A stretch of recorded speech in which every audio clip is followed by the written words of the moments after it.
Catalina, we good? We are still connecting to YouTube. I Okay. will let you know when it is live. Should be very soon. Okay, we are now live on YouTube. Fantastic. Thank you very much, Catalina. Good afternoon, everyone. I would like to call the Aldena Library District Board of Trustees meeting to order. It is now 5:02, and as is tradition for the district, I will read into the record the land acknowledgement.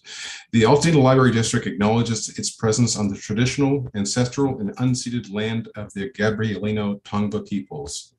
Aldena is located on the stolen homelands of the Hahamungan tribal band. The traditional territory of the Gabrielino Tongva is referred to as the Tafa'angar, which includes the areas currently known as the Los Angeles County, Riverside County, West San Bernardino County, parts of Orange County, as well as 4 Southern Channel Islands. Entities such as the U.S. government and non-native settlers have subjected the Gabrielino Tongva peoples to historic and continuing injustices, including genocide, forced displacement, and cultural and linguistic erasure. Aldena Library commits to learning, educating, and informing its staff and residents of present-day Aldena about the rich histories, vibrant communities, and culture of the Gabrielino Tongva people, present and past, through our collection development, resources, and program offerings. So next, I would like to call roll with that. Trustee Andrews. Here. Trustee Clark. Here. Trustee Wilkerson. Here. Great, thank you very much. As I mentioned, Trustee Capel is unable to join us this evening, but we do have a quorum. Do we have any changes to the posted agenda? No? Okay, seeing none, may I get a motion to approve the agenda as posted? I move to approve the agenda. Thank you. May I get a second?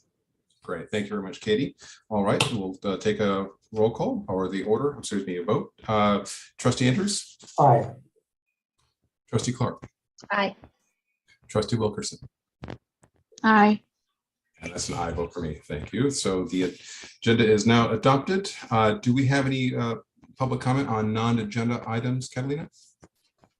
We do not have any public comment at this time. Great. Thank you very much for that. Okay, we'll go right to item number 3. I'm sorry, strike that. We'll go to item 3, which is the consent calendars. There are no, there's one item, which is the approval of the minutes. It's found on page 1 through 6 of your packet. Do we have any comments or questions on the or edits on the approval of the minutes? I'm sorry. I'm sorry. I forgive me, that approval of the minutes. So yes, please. Do you have any comments or questions on the agenda or the minutes? I don't know what's wrong with me. Sorry, minutes. Okay. All good. Move to approve the consent calendar. Thank you. Now that I can get out of my mouth, I get a motion to approve the minutes. And I second that.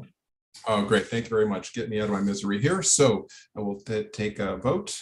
Trustee Andrews. Aye. Trustee Clark. Aye. Trustee Wilkerson. Aye. And that's an aye vote for me. Thank you very much. The minutes are now approved. Item 4, since there were no changes to the consent calendar, we'll move right on to item 5, which is the departmental updates and special presentations. 5A, department update reports, which you can be found on page 7 through 21 of the board package.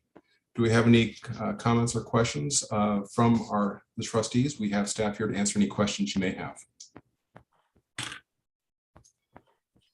Just a quick observation for me. I feel like I say this many months out of the year, but it is because it's true many months out of the year. And that is that I just really appreciate the extent to which staff goes to the effort to put in photos of all the activities that are going on. I know that there are a lot more things happening at the district than I'm able to be at or see in person. And so it's just, it's wonderful to be able to see all of those in the report. So thank you so much. I know it takes a lot of work.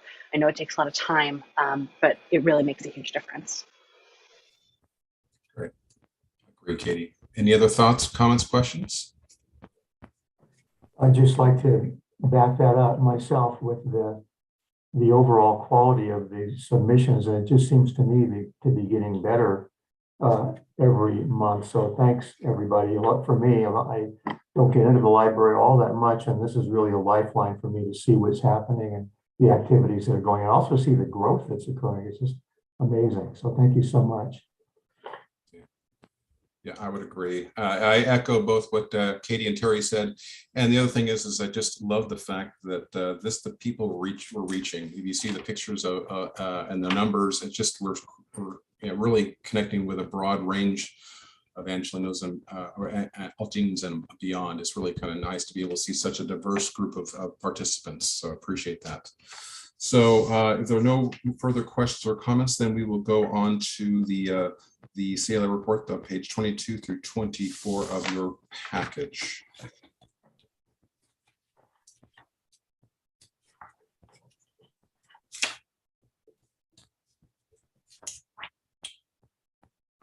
Okay. Did you want me to comment? Did you want me to comment on that? Yeah, you may be helpful just because we haven't typically had this, or we'll have very often, so we appreciate that. Yeah, so we had 2 of our staff members, Finley and Isabel Briggs, attend CLA this year. It was back in person for the first time since the pandemic started. Was held in Sacramento at the very beginning of June. Finn is part of the Developing California Library Leaders cohort, so actually presented at the conference and attended a lot of programs. Thanks to her for getting us a very thorough report, so you could see all of the things she attended. Isabel has been our acting youth and family services manager, so it has a lot on her plate with summer reading programs. She also attended to present about the providing equitable summer programming work that she's been doing with CLA as well. Both said the conference was amazing, super happy to go. And then, as I mentioned in my report last month, Diana Wong also attended to take the Outstanding Literacy Librarian Award that she was given, the one literacy librarian from the state. So again, it was a wonderful conference for all of them. They were very thankful they were able to go, and we just wanted to share some information with the board about that. Thank you very much for that. Any questions or comments for Nikki or for Finn? No? Okay. Well, thank you for that, Nikki. It's nice that you separated that out from the rest of the packet. So next we'll move on to reports. We've got the staff reports. So first we have the foundation. I see we have Bridget here. Good afternoon. Good evening, Bridget. Hi. Hello. Not a whole lot to report this time, actually, just letting you know that speaking at the Neighborhood Unitarian Universalist Church was so cool. It was just wonderful that they reach out to us, primarily because our newest board member, Ann Donahue, is a member there and had suggested that. And I had no idea that they do this every week. They allow a nonprofit to speak about the needs in the neighborhood. So that was a very, very positive experience. And then again, just thanking Catalina for sending us that calendar of events really is helpful. And our directors really appreciate it. So thank you, Catalina, for doing that. We held our annual gratitude gathering. I say last Sunday when I wrote this, now I don't remember the date, but the 11th. And it was a lovely program. I think Ashley especially did such a beautiful job of explaining her vision for the library and really talking about the importance of inclusion and equity. And it was very well received by the small group of donors who were able to attend. And then I was able to talk with Steve Aranda. I had coffee with him a couple weeks later, and he was sharing with me finally that Roman has actually finally earned his Eagle Scout status and is so relieved and glad the work is over. So it was really nice, and they were so appreciative of being recognized that day. So, the other thing is, as you know, I feel like I've been saying it every month at our meetings now, forever and ever, amen. but the Taste of Dina is coming at us more quickly than we thought. So keep that date on your calendar. We are going to make a few little minor changes that I think will make it more interesting.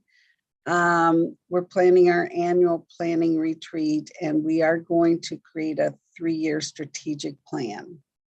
So that's something I have been hoping for these many years. So I hope we can get that accomplished. And then we're starting to schedule backyard gatherings just with neighbors, telling them, you know, about what the foundation does, how we can help the library, and how might they want to be engaged in supporting the library.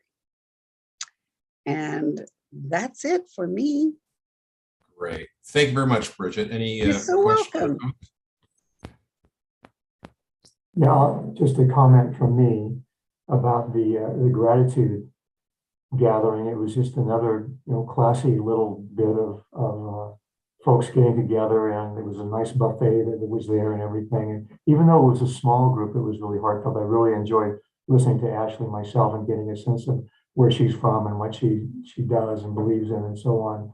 But it was good, and there was a check presentation there too, right? Which was great. Another little touch to everything. So good job, Bridget. I enjoyed it myself, and yeah, it was really nice for being a small event like that. Great, thank you. Well, thank you as always, Bridget, for You're you very and, welcome. the rest of the foundation, what you do. So very much appreciated. Thank you. Welcome. Okay, next we have the a report from the Friends. Tom, thank you for joining us. You are welcome. I'm trying to start my video. There we go. Oh, somebody stopped my video. Uh-oh, we can't have that now. Tom, oh, there we go. There you are. Hey, everybody. I'm the new president of the Friends of the Aldena Library. As you know, Sally moved back to Australia this month, so I'm happy to be here. I'm honored to have been nominated for this position. And so I've met with many people talking about this position, but I'd like to give you an update on what we did last month with the Friends. The Friends held our monthly meeting virtually on Tuesday, May the 3rd, and most of that meeting was taken up with preparation for our book sale, which was held over the weekend of 21 and 22nd of May. We had a fantastic turnout. I believe we had 73 new memberships on that day alone, and we raised a ton of money. So after that, we prepped for our annual June meeting. So we had a guest speaker, which was Sally's husband, Theo. He talked about life in the searching for life in the universe. It was a fantastic talk. We had we prepped for the election of new officers and prepped our annual donation to the Altadena Library. Some of the things that we supported during the month of May were the Mount Low Chamber Players Concert with the Woodwind Quintets and the second Saturday concert with the Jazz Zone. I actually went to this event, and I saw you there, Bridget, dancing with your grandson, and it was a great event. We had a power outage at the beginning of the evening, but Jonathan overcame that, and we went on with the event, and I think everyone that attended had a great time. Great, Tom. Well, first of all, thank you for stepping up. So you have a very important role, so we appreciate very much you being involved at this level, and obviously for your support for the district, because we're all here supporting the district. Any questions or comments for Tom, since we have him? Just what you said, Rushmore, and that is, Tom, thanks for stepping up and taking that position. And thanks to Sally, too, who may be listening, I'm not sure, for doing a great job. I mean, it's just such a core support group for us. And it's really great to see it being guided well by a good group of volunteers. So thank you very much for that. No, it's definitely our pleasure. Thank you, Terry. Thank you, Rushmore. We're going to be, let's see, we're suspending activities normally through the last 2 months of the summer. So I'll report next month on our June activities, but there won't be much in July or August. Well, thank you very much for the heads up, and certainly appreciate you being here this evening to present. So fantastic. Certainly. Okay, next on our agenda is the director's report. So I'll turn it over to Nikki. The course starts on page 27 of your packet. Great, thank you so much. Greetings from Depot Bay, Oregon. I'm actually on vacation right now, but wanted to be here for the board meeting. My husband, son, and I attended a wedding on the coast. It was so beautiful yesterday, but just wanted to say hello and give a brief report to everyone. I do want to start out by saying apologies on my CLA report that I used she or her in referring to Finn at a couple points during my presentation. They go by they, them. So apologies for not using the correct pronoun. I just wanted to point that out. So I do want to say thank you to Ashley and the rest of the ALD team for keeping things running smoothly while I've been away. It's been really nice to have a couple of days off. I'm also excited to introduce the Board of Trustees, as you saw in my report, to our new library clerks, Alden Herrera and Janelle Ketcher. Alden is working in Youth and Family Services and very closely with our teen librarian, Isabel Briggs.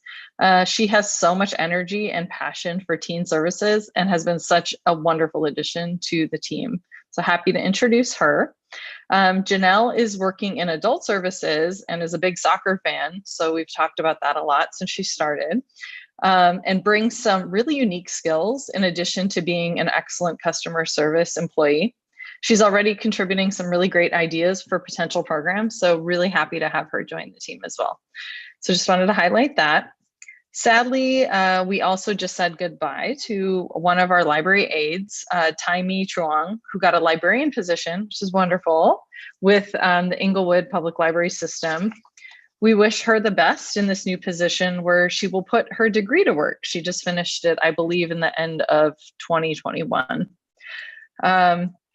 So we'll be filling that library aide vacancy. If you know anyone that's interested in applying, the positions on the website on our employment page. We also, as Tom mentioned, sadly had to wish Sally Cruz, past Friends of the Altadena Library President, bon voyage, as her and her husband Theo moved back to Australia to be near their family. I really loved working with Sally this past year, and I'm sad to see her go. I'm also really excited to welcome Tom Rufner as the new president and know the Friends are in very capable hands. In addition to that, I covered a lot of programs. You can tell like in-person's coming back strong. So I wanted to thank Nick Arnzen for including the library district in the Pride Committee's first inaugural walkabout. We held the opening ceremony where myself, Catherine Barger, and Nick spoke. There was like 100 to 150 people there. It was just a really inspiring, great event to be involved with. So appreciate that partnership with the Pride Committee. I also wanted to thank Veronica Jones and Steve McCall. Steve is with LA Conservancy, Veronica with the Historical Society, for working with us to plan the annual Juneteenth celebration that was held at the library. I warned them that we were going to be at capacity, and we definitely were. There were so many people there. It was such an amazing ceremony, honestly, and watching Assemblymember Holden present proclamations to the 2 scholarship recipients. It was great. So love to see these partnerships really coming to fruition with great programs. I also want to thank the staff for planning some really great things for Pride Month. We've received a lot of positive feedback on programs, activities, story times, as well as a really great art exhibit. If you haven't seen it, it will be at the library, main library, through the end of the month. So I'd highly encourage that. So yeah, lots going on is basically the name of the game at this point. So happy to answer any other questions you have, but we'll keep it a little concise, knowing that I put you through a 3-hour meeting last month. So. Yes, we remember, Nikki. Well, hope you're having a good time out there. Any questions from my colleagues? No. Okay, I just have a quick question for you. You went to the CSDA General Managers meeting. I was kind of curious what you were able to gain from that summit. to be honest, the biggest thing that I feel like I've gained 2 years in a row of going is establishing relationships with other general managers from across the state. I spent quite a bit of time with the person that represents us on the CSDA board, whose name is escaping me right now. Jared, what's his name? No. Anyway, so it was interesting talking to him. He sits on the board and like the inner workings of CSDA. There was some really great programs, as I mentioned in my report. But again, it's cool to be able to like sit down and talk to people that run special districts and hear about their challenges. Like it's different, don't get me wrong, running a water district versus a library district. But again, like talking to each other and knowing we're kind of all in the same boat and knowing that you have people you can call if there's questions or things that come up was really like the most rewarding part of it for me. That's right. Right. Okay. Any other thoughts, comments, folks? No? Okay, great. Thank you very much for that. So then we'll turn it over to Anna, I believe, for the financial report, which is on page 35 of your report. Anna? Hi, everyone. So jumping right in, we'll be reviewing the April unaudited financial statements. We're at 83% of our fiscal year. It almost feels like we're in a time warp. Friday will mark our actual introduction into the new fiscal year, but in either case. On page 36, line B6, we're reporting total gross revenue of $3.89 million. Moving on to page 37, line B61, total expenses of $3.06 million. And right beneath that on line 62, we're reflecting a net income of $824,000. On page 42, line 9, we're reporting cash at $28.6 million. Liquid funds are $4.3 million. Our total to satisfy the district reserve of 6 months worth of expenses is $1.941 million. So we're satisfying that minimum. In terms of total assets, we're reporting $31.09 million on line 19. In terms of revenue highlights, we're at 100% of target revenues. So we have surpassed our budgeted income for property taxes and interest income, respectively. On line 3, fines and fees, we're reporting $6,472. So as discussed in previous meetings, this reflects primarily our passport income at the library. On line 5, other revenue, you'll see that we're reporting 33% of target revenues. And just to build an awareness, we plan on recording an additional $42,000 in June. So we'll also surpass and meet that budgeted in terms of budgeted income on that line item.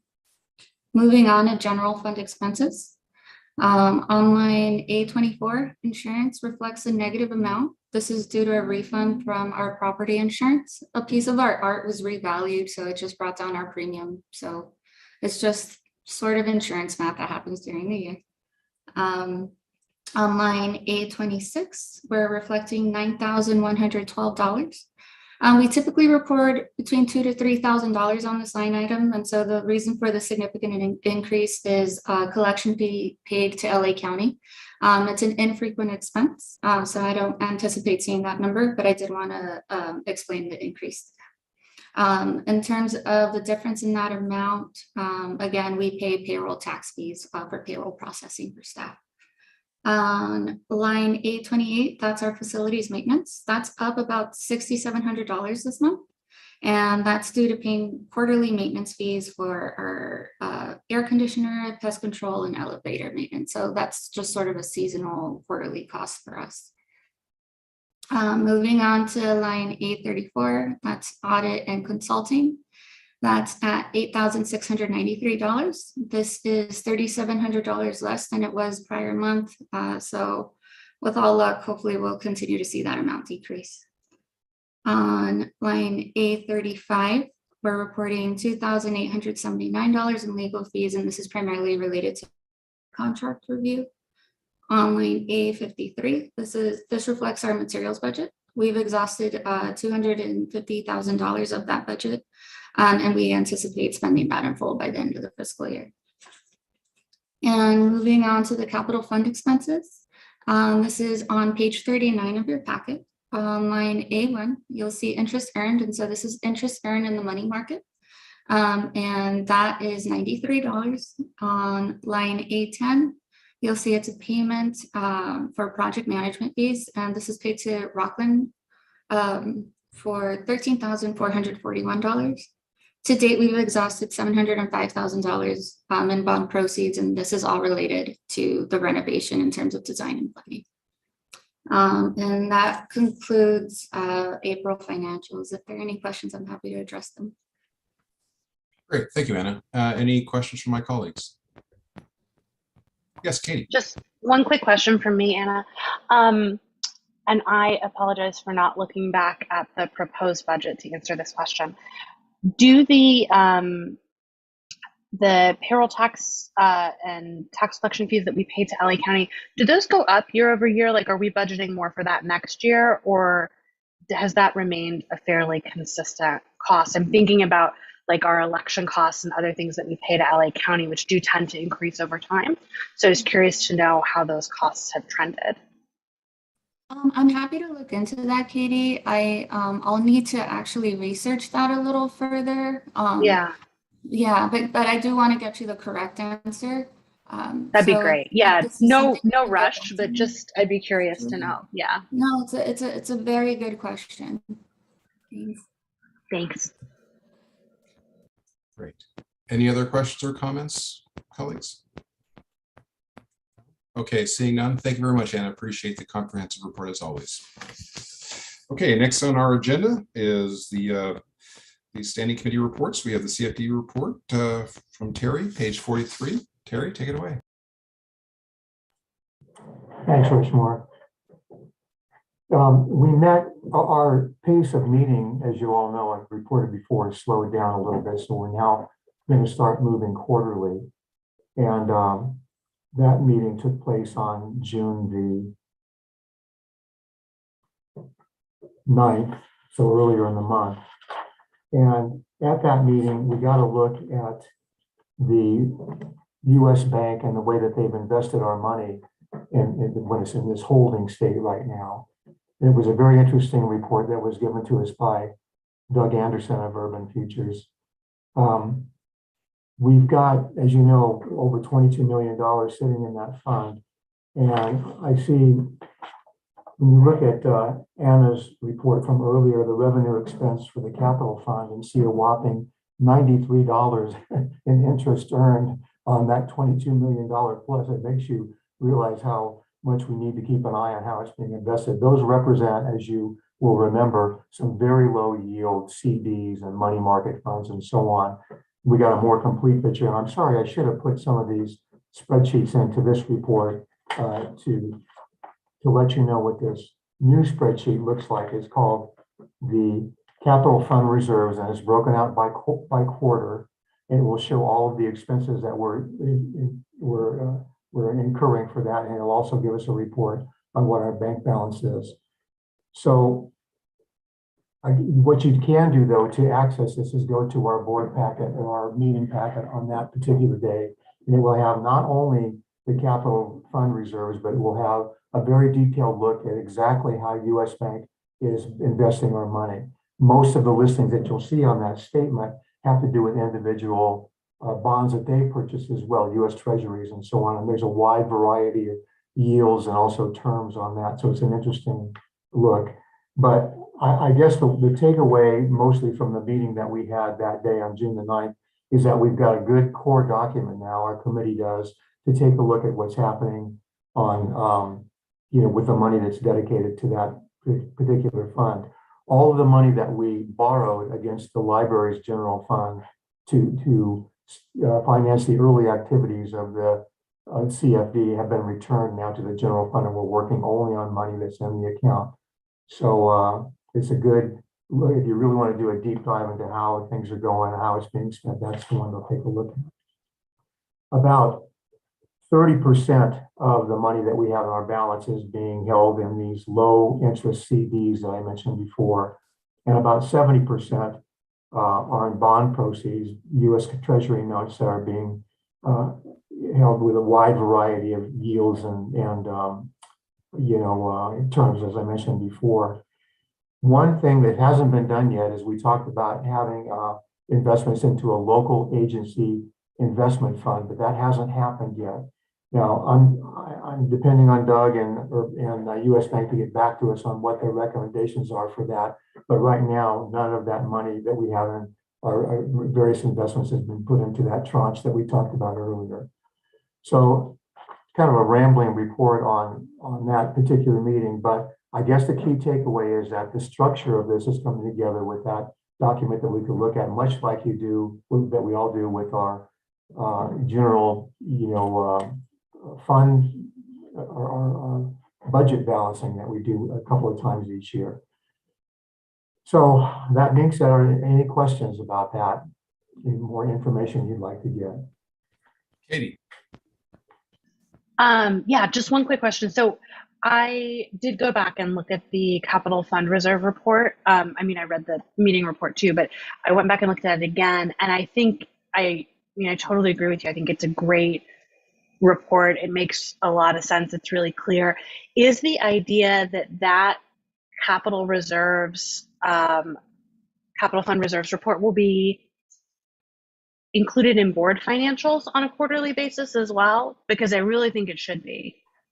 Yeah, I think that's a good idea. And yes, it probably should. This is the draft. And again, I apologize for not putting it in our packet today. No. But just going forward, I think it would make a ton of sense to wrap it into our standard reporting process, because I think it's so helpful to see. I know we have our capital expenditures report, but I feel like seeing the reserves and the kind of the full bond funds in one place is so helpful. Yeah, this is a controllership document. It's something that we all need to take a look at, because it's an immense amount of money for us, and we want to make sure that things are well managed with that. So Anna did a great job putting this together, and I think as simple as it is, it's really a good core document for us to reference as we go through this.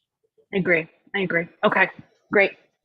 That's a good comment, Katie. In the report that was presented to us, as obviously pages and pages of financial documents. So as Terry was saying, it's going to be deduced just to one summary page that will be able to add up to the entire amount that we have in bond proceeds and where each of that dollar is. So it'd be very clear for everyone to understand where each dollar is, and of course then have it in the monthly reports as well. So I think it makes perfect sense. So. Maybe if just for the sake of completeness, if anybody's trying to track this down, it's in the CFD agenda package on page 6. Am I right? Page 8. I'm not sure. The page numbers don't match exactly. 6, 7. I think it's page 8 of the CFD agenda package. But maybe what we could do is just extract that one page and post it as an addendum to this meeting's materials. Yeah. Yeah, it's actually page 6 of the packet, Katie. It's hard to read. Okay, sorry. I'm sorry. Yeah, I'm like trying to get the Okay. But it's a small packet, so it's easily found wherever you select it. And again, for those of you that are interested, the other document which is lengthy, is going to be the US Bank statement, which shows you the depth of detail that we've gone through to invest our money wisely there. Yeah, so maybe Catalina, if you could include that page 6 for the CFD report into this package so it's public on a go-forward basis. Yes, I'm working on extracting it right now so I can post it online. Thank you. I had a feeling you would be. Thank you. Awesome, thanks. It's great. No problem. Thank you. And Terry, we'll just go ahead and proceed to the next item, which includes the liaison reports, which is page 44 of the report for the government liaison report. Terry? Yeah, it's not a long one. There's not much to it, but I thought it was interesting and potentially important. The budget for California was finalized just today. The deal was struck with the Assembly and the Senate and Gavin Newsom, and it's expected to be signed in a couple of days. And what was in an early version of the budget, or an earlier version, I should say, was the the Senate Democrats had put in a provision for $750 million for library infrastructure projects, which is 50–60% more than they had last year for that sort of thing. So when we were at our meeting last month, I guess, and it was serving with a purpose, I think, I'm trying to remember the name. There was a speaker from the California Library Association that had out information to all of us about this. And the recommendation from them was to go online and or write or whatever, message your assemblyman and also your state senator and let them know that you were in favor of this. So after talking to Nikki real quick to make sure it was appropriate, I went ahead and contacted both Senator Portantino and Assemblyman Holden's office and let them know that we endorsed this. So that was a small item, but something that I think needed to be done by everybody. And we'll keep our fingers crossed for a large amount in that fund that all of us can take a look at. Sorry, should turn that off. That all of us can enjoy as libraries. $750 million is a lot of money to be put up for library infrastructure. So that's good. Any questions about that? Colleagues, questions? No? Well, Terry, thank you very much for staying on top of that. Right. This will be interesting to see how this develops, but much appreciate that. Next liaison report is our Friends liaison report. Camila?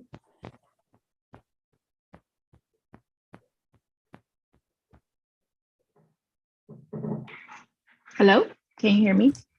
Yes, we can. There you go. I actually don't have anything extra to add beyond what's in there. It looks like I actually jumped the gun a little bit and skipped ahead till, so Tom is probably going to review the June meeting next month. But in that report, you have a little sneak preview of what happened at the June Friends meeting. We always like to get the intel, so thank you. Katie, any other comments or orally or report on the foundation beyond what was already stated by Bridget? I think I could not dare to improve on what Bridget already said. Hear, hear. Thank you very much. Okay, seeing we have no other trustee reports and no unfinished business, excuse me, we'll go right to the new business. So item 8A, review and approval of the library district's property and earthquake insurance, which you can find the report in your packet starting on page 46. Nikki, am I sure you're going to present, or Anna, who prepared the report?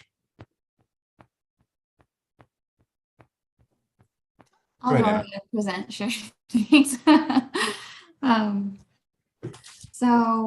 It's about that time to renew our earthquake insurance. And we've been working in the past with IOA Insurance Services. IOA is our broker company. For those interested, IOA is Insurance Office of America, just in case that sounds like a code at all. They've provided us with 3 quotes. These quotes have been, essentially, they're from non-admitted carriers. I did put in a little bit of an excerpt explaining the difference between an admitted carrier and a non-admitted carrier. Essentially, an admitted carrier is a little bit more of a secure choice because they're backed by the state. They are compliant with the State Department of Insurance. And if in the event that any sort of policyholder felt that their claim was handled incorrectly, they'd be able to rely on the state as a path of recourse. With a non-admitted carrier, you don't have as much security. It would be a private event. So in the event that ALD would feel that their claim was mistreated, they would have to privately pursue sort of an arbitration or another way to resolve with the company directly. So I did want to kind of explain a little bit in terms of the definitions used there. So all 3 quotes that we received are from non-admitted carriers. Our first is from Lloyd's of London, who is our current carrier. For this next fiscal year, they've only offered to provide $10 million in coverage. We have just over $22 million in assets for the building. So this would be a partial coverage. IOA explained that due to the property markets hardening and pricing increasing, it was hard to obtain a competitive quote. So our current carrier is unfortunately not able or not willing to provide us a quote for the full amount of our building's worth in terms of replacement costs. Second runner-up, we have Arrowhead General Insurance. This is our preferred within the district. They will provide a full limit of our $22 million in assets replacement costs. What separates this quote is they do ask for a 20% deductible in the event that there is an earthquake related claim. versus the 15% as provided in the other two quotes. But again, this is a full coverage quote, and it's most competitively priced at about, excuse me, I'm sorry. It's competitively priced at about $54,000 rounding. And then moving on to the third option, it's Palomar Excess. They are also offering us a $22 million amount in coverage with a 15% deductible in the event of an earthquake. And they're quoting at a price of $64,500. So in terms of fiscal impact, Lloyd's is sort of a cheaper option, but again, a $10 million coverage amount limit. This would have a fiscal impact of $1,394 in terms of pricing over the 21-22 fiscal year. Arrowhead will have an impact of $17,400 of an increase over last year. But again, they would be covering us in full in terms of replacement costs for the building. And then third choice for us would be Palomar, and that would result in an increase of $28,000 for this fiscal year in terms of earthquake coverage. In terms of comparison, for the 21-22 fiscal year, we paid $36,500 for full limit coverage. Great, thank you for that breakdown, Hannah. Questions, colleagues? Katie. Yeah, if I may. Oh, I'm sorry. It seems like we lost Terry somewhere in there. No, he is gone, isn't he? Yeah. Do we want to wait for a Catalina, second? Try to get him back? Catalina, do you think you could text him, see what's going on? Yes, I can do it. Yeah, I'll work on it too. You may have lost power. I've lost power like 2 or 3 times today. Have you really? Oh. Yeah, we've been browning out because it's so hot, I think. Probably because I had my air conditioner on all day long, so it's my fault. That's probably right. Terry said, lost my internet connection trying to get in. Could you let them know? Sorry, I got that a minute ago. Okay. Well, we still have a quorum, so. Yeah, let's you wanna go ahead. Keep going? Let's Okay. keep going. Thanks, babe. So here's my question, Anna.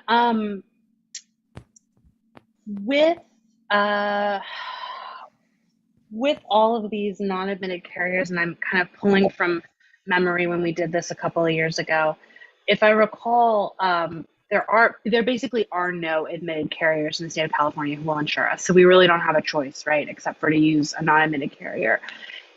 One of the concerns that we chatted about several years ago when we switched up our insurance, our earthquake insurance, or got it for the first time or whatever it was that in the event of an earthquake substantial enough such that we had to fully replace a building, we wanted to make sure that the insurer we selected would not be... Where do you guys go?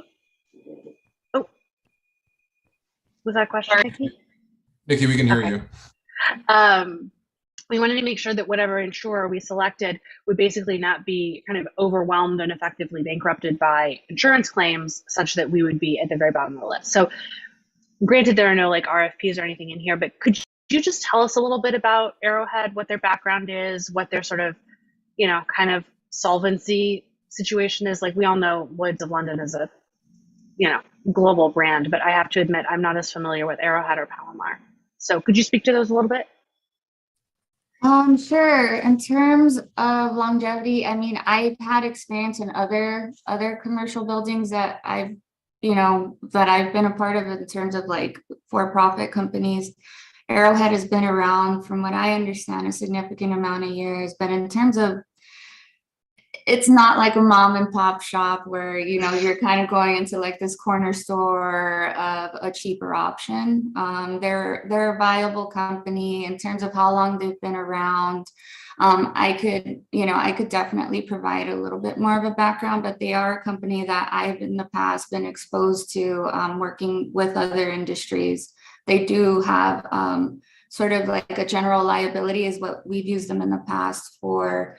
Definitely a company that's been around in terms of businesses, in terms of how long they've been around and how long they've they've existed. I unfortunately don't know like the full sort of corporate. No, story. yeah, it's not so much Okay, that. It's yeah, more I'm just sorry. like, I guess maybe I wasn't.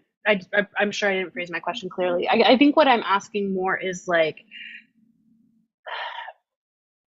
how many, public agencies of our size, for example, does Arrowhead insure? Are they in the business of providing this kind of coverage to public agencies like ours? I think that's more what I'm getting at. So in terms of their existence, and they are well practiced in earthquake coverage. In terms of financial solvency and can they afford it if multiple industries kind of take a bigger hit, I'd have to kind of research to see if their financials are public, in which case I could sort of interpret that a little bit better. But if there is something like, a little bit more, I can look into in terms of their experience with the public agency, if you'd like. Just in terms of building a little bit more information, that'd be useful to make this decision. I'm happy to do that. Yeah, I think maybe on top of what Katie's saying, I think maybe it's slightly different, but it's more, the importance is, obviously kind of what they interpret. It's really the concentration. You can have a Southern California based or LA based, all of their insured are in the impacted zone, and there's an earthquake, it could, bankrupt the company. They wouldn't be able to cover this. It's more the concentration. That happened during the Northridge earthquake in the 20th century. They had a concentration of customers, and they nearly went bankrupt themselves. They didn't actually provide insurance, earthquake insurance, for a number of years after that. But it's the concentration, which would be helpful to understand that. That's much. Thank you, Reshma. That's much clearer. That's exactly what I was trying to say. Sorry. We're a team here. Welcome back, Terry. We just had a presentation from Anna on the insurance, and we have a recommendation from staff to proceed with Arrowhead. I'm sorry, with Arrowhead, and which provides the coverage that we require, which is 100% with the more significant deductible, and it does cost more. I guess my question would be, on the budgetary side, it is significantly greater. We just adopted the budget, so we'll have to amend our fiscal year budget accordingly to reflect that increase, correct? And from memory serves, we would have sufficient resources to be able to cover that additional annual cost, correct, Anna? Yes. Okay, without impacting our requirement for cash. Okay. Colleagues, any other questions or comments on this? I guess, Really? I mean, oh, sorry, go ahead. Now, my question was really, is it the region? Is it the type of business we are? Is that we are unable to attract an admitted carrier? I'm just kind of curious about that. I mean, there's other commercial buildings here in the area. Am I to understand that it's because we're a public entity that we can only get non-admitted carriers versus businesses down the street on Lake or fill in the blank street, are they should be able to get admitted carriers? I'm kind of curious what the difference is, if you even know.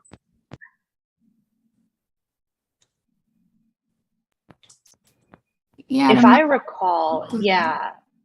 If I recall, it's something to do with like the way that the state of California regulates insurance for public agencies specifically, and like basically everybody is in the same boat. But I would be interested, that being said, I would be really interested to know like who provides earthquake insurance for PUSD, or PCC, Right. like who's doing that? Yeah, I'm kind of curious. I know a lot of public entities are self-insured because they can't even get insurance. Right. Anna, do we lapse this month? Like, do we have to make a game time call on this month to maintain our coverage, or do we have a little time to find out some additional information? I'm not saying I don't agree with the staff recommendation. I just feel like I'd like to have a little bit more data. Sure, that was actually on my mind as well. So this would lapse if we do take longer. And so in terms of timing, I agree we should probably be bringing this and shopping to the board a little, not a little, probably within, just on an earlier time frame. So that way we feel like we've researched this Yeah. to the best of our ability, and we've collaborated enough where all of these questions have been settled. They're all great questions. But in terms of when our insurance policies line up with the fiscal year.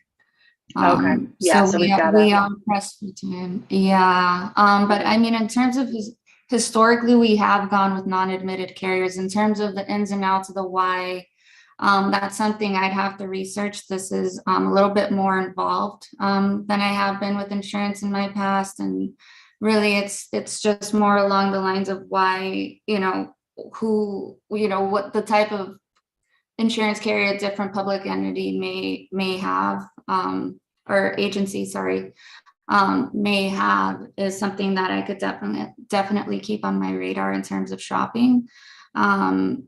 The whys I don't necessarily have the answers to, but I do know historically we have been with non-admitted carriers. But I'm happy to research that and get back to the board. So then that way we just have the knowledge that'll just bring us the comfort in knowing, like, we're not the only ones in this boat. Because I do understand that if an admitted carrier is an option, I could see how that would be the preferred option.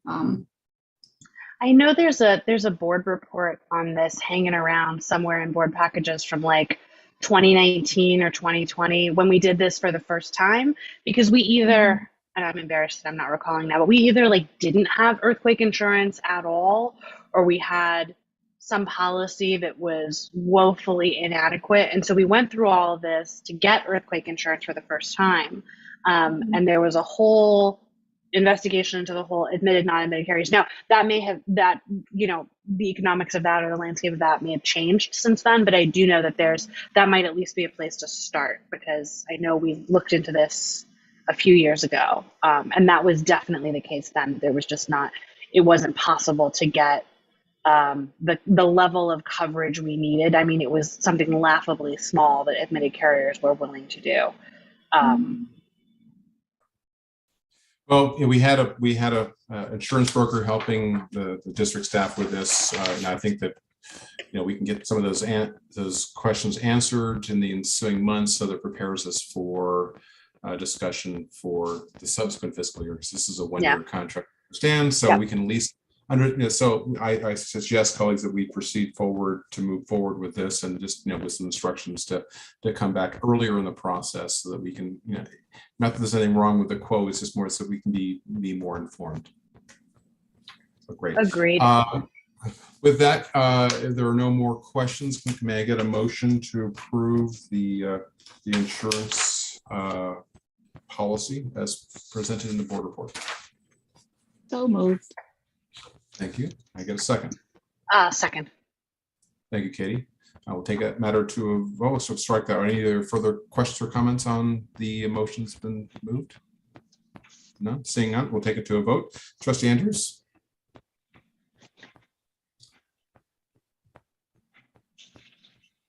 Can't hear you. You're still on mute, Terry. Poor Terry's trying to do this on his phone. That's a tough way to go. Yeah, I've never, can you hear me now? Yeah, sure can. Okay, I've never done it on a phone, so sorry about that. And my No, internet no crashed here, so my vote is aye. Okay, great. Thank you, Terry. Trustee Clark. Aye. Trustee Wilkerson. Aye. And that's an aye vote for me. Thank you very much. The item is approved. Appreciate the due diligence of Anna. Great. Okay, so next on our agenda is the review and approval of the district's GAN appropriations limit. That starts on page 56 of your report. All right, good evening again. So each year in June, we have to bring to the board approval of the GAN appropriation limit. Last year, Nicole provided a very extensive PowerPoint on what the GAN appropriation limit is. I didn't think all of you would want us to walk you through that again. But as you can see from the report, this is set, the rate is set by the Department of Finance. We go on there, pull the numbers from Altadena specifically in terms of per capita change, population change, and then from there, it gives us what the limit can be. So the 22-23 GAN limit is 4.5 million.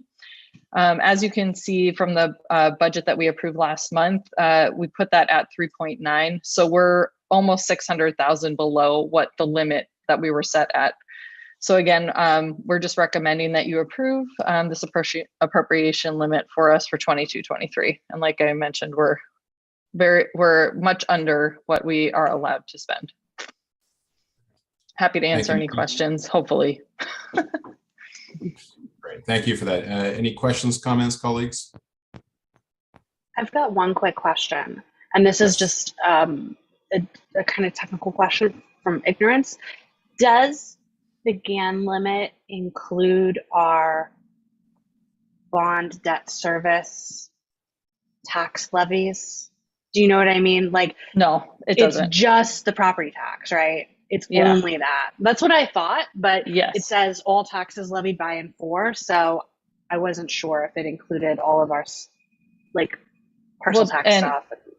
Right, yeah. It does not, because we are funding that through the Community Facilities District. Okay, so technically a different entity, yeah. Yeah, okay. So we're next item is the CFD new tax roll. So that is not included in this number. That's wild. That's how that works. But okay, perfect. Great. Okay, any other questions, comments on this matter? No, seeing none, may I get a motion to approve? So moved. Thank you, Katie. May I get a second? I'll second. Great, thank you. Any further discussions on the motion? Seeing none, we'll take the matter to a vote. Trustee Andrews? Aye. Trustee Clark? Aye. Trustee Wilkerson? Aye. And that's an aye vote for me. The matter is approved. Thank you very much. Thank you for the presentation.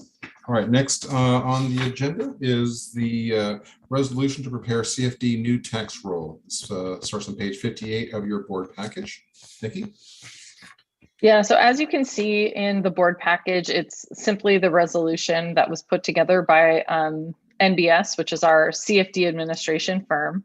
We actually have Christine Drazel and Sarah Mayers in the room. So if there's any, I actually, if you could jump on, Christine, and talk the board through what this is. It's our first time doing it with the Community Facilities District tax roll. Or Sarah, there you are. Hello, good evening. It is really exciting to be back here with you now that we've issued the bonds and we're ready to put the levy on the tax roll. So I'm really excited. So you may remember from the CFD formation process, one of the choices that you had to make was whether or not the board would approve the annual levy of special taxes. And that was something for purposes of transparency that we did want to come back to the board rather than keep it a staff level. And so we're back now. I know that was a few years ago, so we're back now. And we're here to set the annual levy and budget essentially for the Community Facilities District. So through that process, we're looking at all of the items that are needed for the upcoming year. So this is the 22-23 levy. The levy will be placed on the tax roll in August. Those property tax bills are sent to property owners in usually late September. And then those bills are delinquent after December 10th and April 10th. And so for that period, we're looking at the debt service that is coming due on the bonds in that time period. So that would be calendar year 2023. So it's the March debt service payment and the September debt service payment. And then in addition to that, we're looking at your budget for annual administrative costs. So things like placing the levy on the tax roll through the county, and costs related to your trustee or fiscal agent that is holding money for the district and that sort of thing. And as well as NBS as the consultant handling the ongoing administration. So that's the budget that we're setting. We have a maximum special tax for various property categories, and we are able to, we're actually able to levy less than that maximum special tax. So this is what we're setting the budget now so that we can levy less than that maximum special tax based on the actual budget for this year. For the residents would appreciate that. Any questions or comments, colleagues? Katie? I have read this resolution so many times and I'm so confused. So I know we sent out, I just want to understand from a process point, because I think this is doing what I think it's doing, but it doesn't make a lot of sense to me the way it's in the resolution. So we sent out that letter to all the property owners, said, hey, special tax lien, don't flip out, it's going to be on your tax rolls.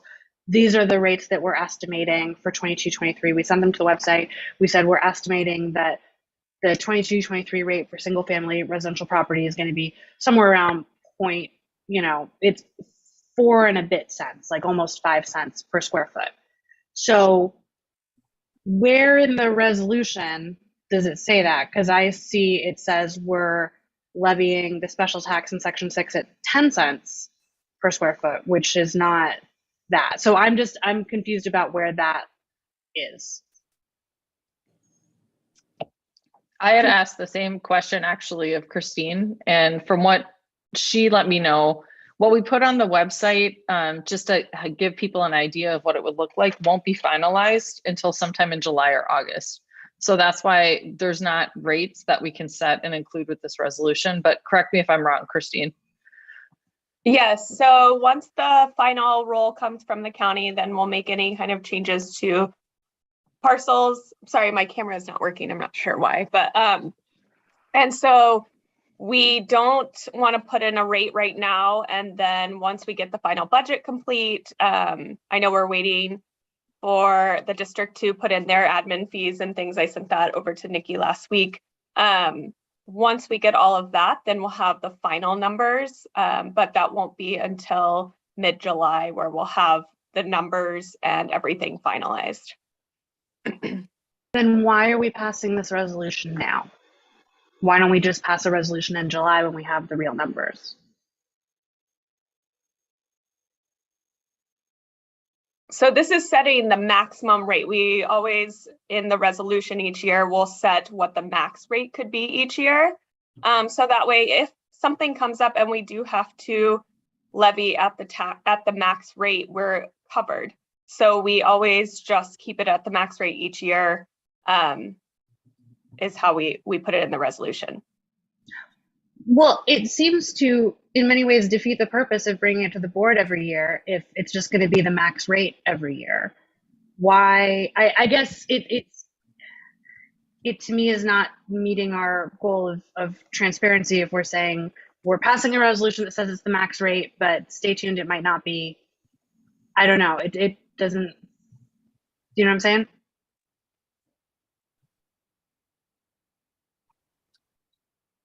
Remind me when your July meeting is? It is July 25th. So I think the timing gets a little tricky here because of what we're waiting for is the county secured roll data. The county secured roll data typically is not released until, we always joke Independence Day is the last day before we receive all of this data and then have a huge crunch of time to get all of these levies prepared for every county in California that has that August 10th deadline. So sometimes it just depends, we don't have any control over when the county releases that data. And so it can be very difficult to have all of that building square footage data updated into the secured roll, have all of the active assessor parcel numbers and so forth that we receive from that data now, or by July, in order to calculate all of that, to get the resolution adopted and then get the levy submitted to the county before the deadline. So I think that's kind of the time crunch there. The other thing that we could do is put a little bit of a buffer into the rates, because you are a community that is by and large built out. We're not seeing massive changes year to year in terms of your building square footage like we might in a different community that has a lot of new development. And so we could what we don't want to do is set the rates so low that somehow when we receive the county data, we actually need to levy more than those rates. And so that's, I think, the balance that we're trying to hit here, by adopting the maximum. But we could run some calculations based on the data we have now and present those to you so that we, we're being conservative in terms of the rates that we're setting as the maximum that we might be using for the levy, but we are giving you something that is a little bit closer to reality than what the maximum is going to be. I would certainly feel a whole lot more comfortable with that. Like, I do understand the idea that we want to build in, a little bit of a buffer, and that the resolution is setting a maximum, not necessarily the amount that we will levy. But it feels to me like the maximum and the amount we will levy should be much, much closer than perhaps they are. I guess my question, Sarah, Christine, is on timing. So this, all this stuff is due to the county August 10th, right? Correct. Okay. So what is the realistic timeline that needs to happen in order for us to see real data and to give you all enough time to get everything submitted? I mean, can we do this at our July meeting? Do we need to meet separate? I mean, this is a pretty big deal, and it's the first time we've done it. So I'd like to, I'd like to do it correctly. One of the things that that I would suggest right now is I know that we have looked at the what we call our cost recovery worksheet, and that's the budget for the district. And again, that includes the principal and interest on the debt and all of the various administrative charges. We are still waiting, excuse me, on a couple of the line items of those charges. And so we don't have a complete budget, but what I might suggest is actually looking at that budget and perhaps adding a little bit of contingency onto the budget. And rather than adopting the specific rates, since those have to do with the actual property data that we don't have yet, adopt your budget. So, essentially a budget for the CFD that includes all of the costs, and that will flow into what those rates end up being when we actually receive the county data and are able to calculate what the rates need to be in order to receive enough money to fund your budget. Does that make sense? So rather than approving rates tonight, we would be approving a budget for the CFD instead. Well, as reasonable as that sounds, unfortunately can't do that because it's not agendized and we don't have it. We don't have any of that documentation. So we couldn't possibly vote on that. Like, that would be not doable. Okay. I think it's a good idea. I don't think that's a bad solution, but it's just, that's not something we'd be able to do. So Sarah, just so when we meet again in late July, you still don't think that you'd have sufficient information? You may be closer, but you may not have sufficient information at that time to be able to give us exact numbers? It just depends on whether or not the when the county releases their data. That's the unknown variable that we don't have control over. But there is a greater possibility of you having more information, if not all of the data, next month than necessarily this month. Correct. And in the absence of the county data, we can certainly rewrite this resolution so that it is approving a budget and not rates. And we can tell you, that based on this budget, based on the data that we do have today, this is what we estimate the rates will be. but that those are preliminary based on receipt of the county data. So between our budget meet, our next meeting, end of July, you're going to have basically 14 days or so to figure it out for Yes. August 10th. Yes. Yeah, well, I don't feel super great just saying like, hey, I hope it works out and the rate will be whatever it is. I mean, the promise that we made to taxpayers is that we would set the rate and that would be an annual thing and a thing that people could comment on and could give public feedback to. So yeah, I mean, I would suggest maybe for our July meeting, we plan to bring both the CFD budget and a resolution that sets a rate that is, you know, reasonable and makes sense in terms of that budget. And if we can't do that by our July meeting, then we should call a special meeting to do it, because that should be something that happens in open public session and something that people have the opportunity to public comment on. It shouldn't be something that we say, well, you know, it'll be kind of close enough, and then whatever it ends up being is a question mark. I don't know. Maybe I'm alone in feeling that way, but I feel pretty strongly about that. I think that's a great idea, actually.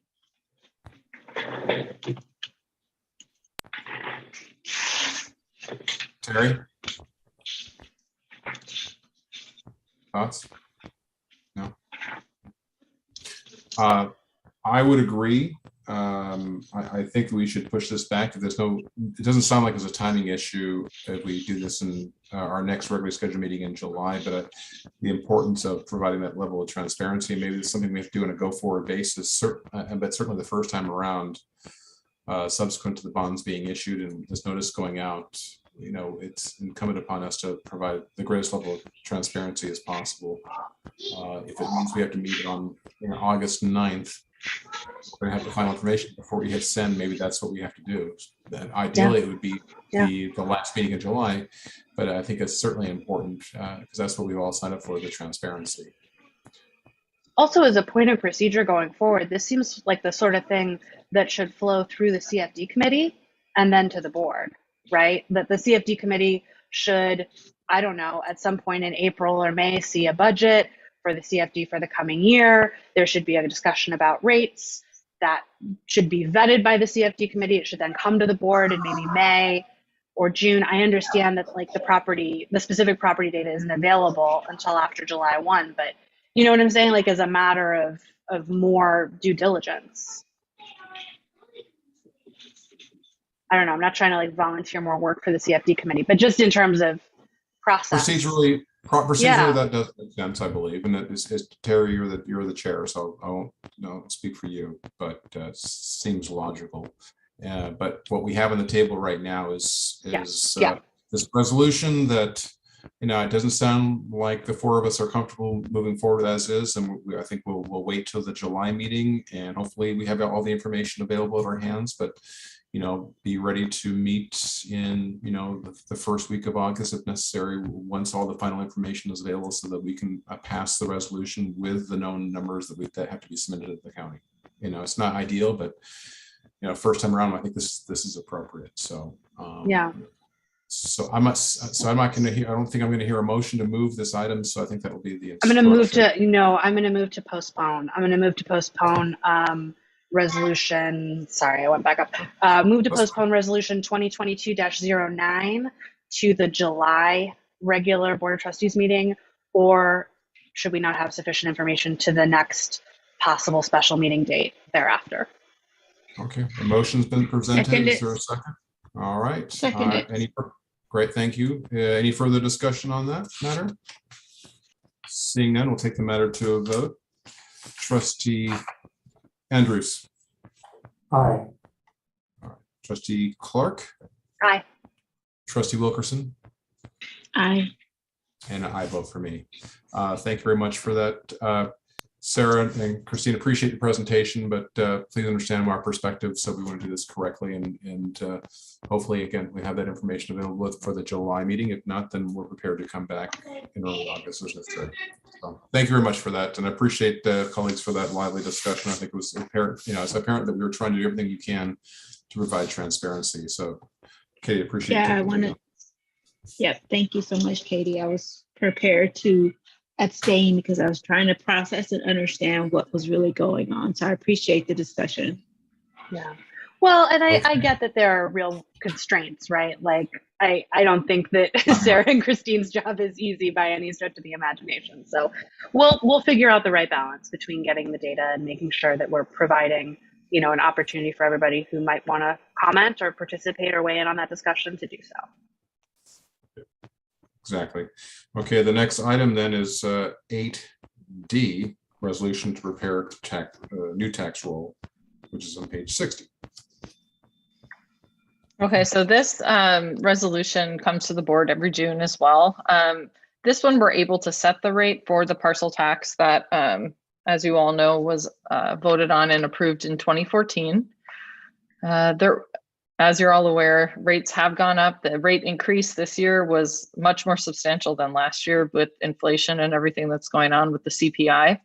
So as you can see on page 61, well, the single family rate is scheduled to go up to $62.09 per parcel, up from $57.82 last year. Apartment units went from $39.63 to $42.56. Commercial units under 10,000 square feet went from $117.25 to $125.92. And commercial units above 10,000 square feet will be $158.52 up to $170.25. So again, this is something we bring each year that the board has to approve these rates for the parcel tax for all Altadena property owners. And again, we have NBS here if you have more detailed questions. Colleagues, questions? Comments? Not, Okay. yeah, Go this ahead. is a pretty standard thing. I think the fact that this is, you know, this sort of Measure A parcel tax is ratcheting up by, you know, 7%, which is like for most people, it's going to be $4 or $5, which is not, you know, an insane amount, but it does make me even more convinced that we want to be super specific about the rate we set for the CFD. So I think that's just good context. Agreed. Great. Okay, may I get a motion to approve? Move to approve resolution 2022-10. Great, thank you. May I get a second? Second. Great, thank you, Terry. Any further discussion on the motion that's been made? No, seeing none, take it to a vote. Trustee Andrews, Aye. Trustee Clark, Aye. Trustee Wilkerson. Aye. Great, thank you. And I vote for me. That matter is now approved. Thank you for that, Katie. I'm sorry, and Nikki. So next we will go to review and approval of the updated Aldena Library District Facility Use Policy, which is you can find on page 62 of your packet.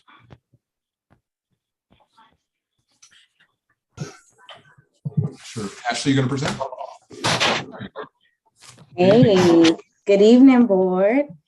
So basically, it's outlined in the packet that due to the recent uptick in requests to utilize the community room, the staff and I just thought it was a good opportunity for us to check in with other library systems and see how they are handling the community room and its usage, most particularly looking at the fee schedule associated with the usage of the room.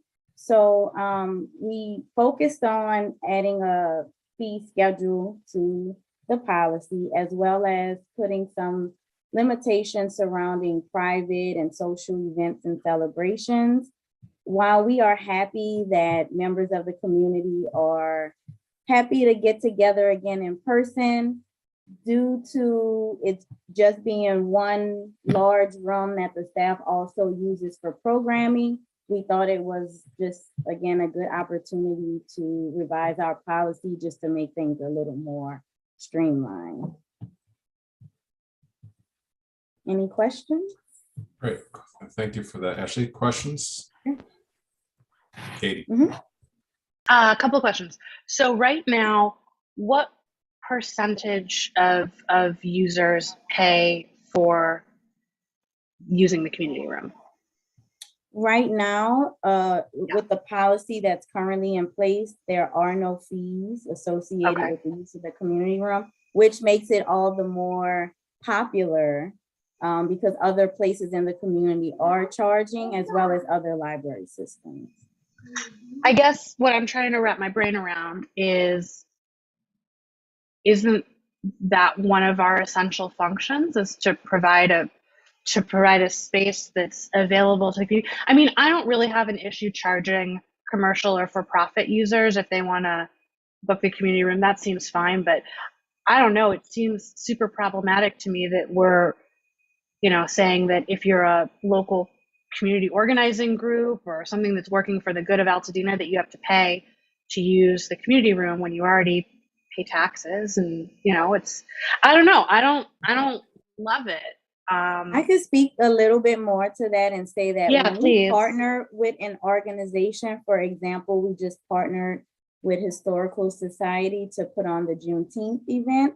That was free for them to use, even if the new policy is adopted. A partnership with us, or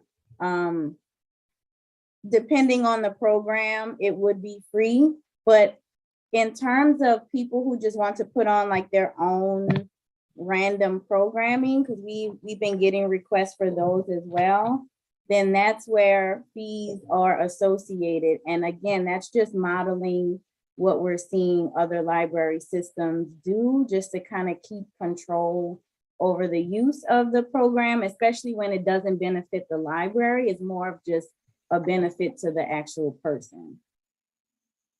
I don't know if that helps explain it, but. Well, I get it. I mean, I guess what I'm trying to weigh out, right, is I get that, if I want to go rent an event space to do something for, my own private use, whatever it is, then I would expect to pay a fee for that. But I also imagine that there are groups that would want to use the community room as a meeting space, and we have virtually no free public meeting spaces available in Altadena, especially for community organizations.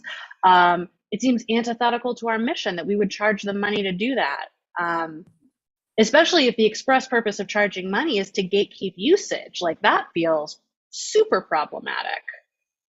Well, I mean, I'll say another thing that is problematic is the amount of requests that are being presented. It would almost need to be someone's one job sometimes, it feels, to field all of these requests. And a lot of these requests have nothing to do to benefit the library. Some of it is their private personal events. Like, we've had real estate companies want to do presentations. We've had people wanting to have social mixers and celebrations that just don't even really align with library usage, especially if they're going to charge people to enter the mixer or the event, as we've been seeing. I mean, while those events are great and they're lovely, they just don't even align with things that we're doing. And also adds a level of competition with the staff who are putting on programs that benefit